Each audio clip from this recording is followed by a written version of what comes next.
Palos Verdes high school student on trial for murder. 18-year-old Cameron Terrell has been found not guilty. South Central Los Angeles is known worldwide, whether the influential NWA gangster rap group that brought us hits like Straight Outta Compton or iconic films like Boys in the Hood depicting local gang culture. For years, people in LA and around the globe have been captivated by the life of the dangerous streets of the infamous city. In the streets of this city, a young boy named Cameron actively chooses to leave the safety of their gated community and venture into the dangerous gang-affiliated streets of South Central. The story takes a dark turn when the rich teen becomes involved in gang violence, resulting in the loss of a young man's life. This is the story of the rich white Crip. And today, we're going to cover this story. This is Crime Circuit. Hit the bell icon to stay in touch. Let's dive into it. It all began on October 1st, 2017 when Cameron Terrell, driving a Mercedes-Benz that was provided by his father, arrived at the intersection of West 78th Street and Western Avenue. Allegedly, this area belonged to the Rolling 90s main rivals, the HRA gangster Crips. In the car, some people with weapons wanted to start a fight.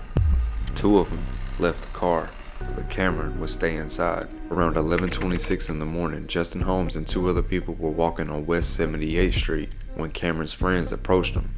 These friends were looking for a connection to a gang. Justin told them that he wasn't part of a gang and he had a real job at the U-Haul place and was just spending time on his day off with his friends. But the friends weren't happy with this and things got worse. Suddenly, there would be a shooting that broke out.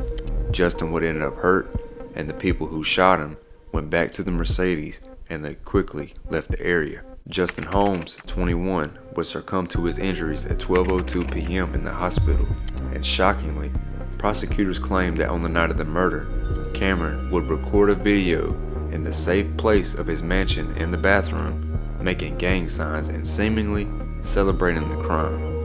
A later video showed him at the crime scene 6 days after the murder, where his friends were disrespecting the memorial for the victim. Despite the damning evidence, Cameron had a surprise for everyone. He possessed information that would set him apart, creating a complex twist in the story. I don't have to explain myself to anyone. God knows what really happened that day, and God knows what was in my head that day.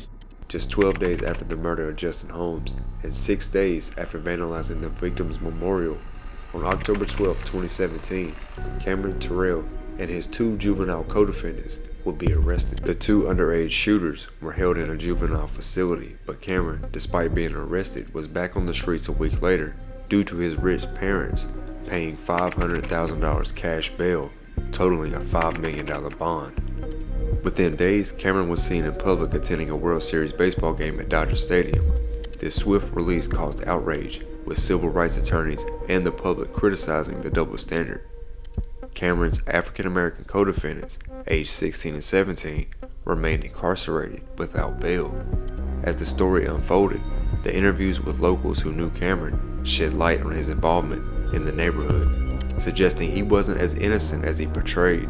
They revealed that his extravagant car and wealth played a role in gaining acceptance in the Crip set. In October of 2017, the arrest of Cameron Terrell along with his two juvenile co-defendants marked the beginning of a legal saga that would expose the stark realities of privilege and justice within the American legal system. The charges were severe: premeditated murder of Justin Holmes and 2 counts of attempted murder for friends present during the incident.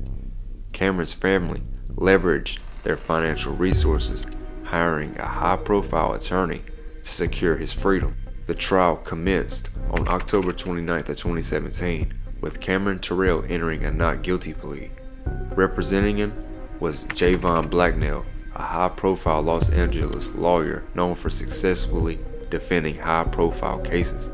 The trial would unravel the intricacies of the events leading up to the tragic murder and subsequent legal battle. Detective testimony suggested that Cameron admitted to driving the car, but he claimed that he was unaware of the shooter's intentions. The defense, led by Blacknell, constructed a robust argument, asserting that Cameron believed that the day's plan was centered on graffiti, not a violent crime. Throughout the trial, character witnesses were called to vouch for Cameron's non-violent nature, downplaying his alleged gang affiliations.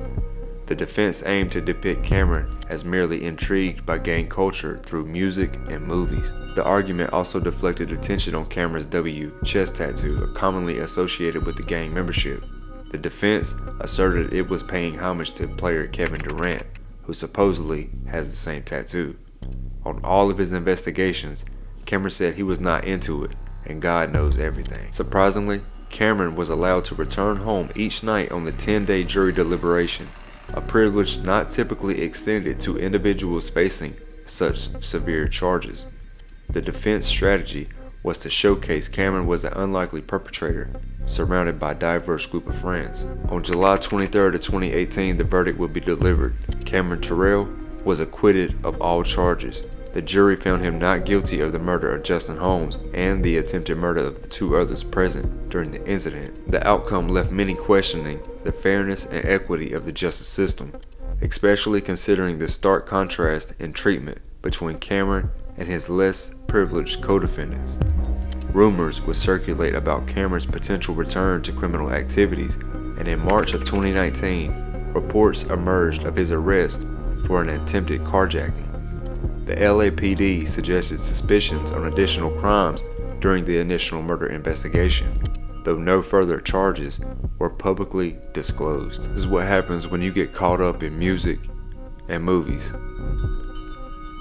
You had no right to go and do what you did. You lived in a gated community. There is no reason why you went and joined a gang. You trying to fit in somewhere that you have no business. You're not from there. And that's really on their fault too. They should never accepted you. But hey, that's on me. I love y'all. Stay safe. Keep something with you and watch who you hang with. Peace.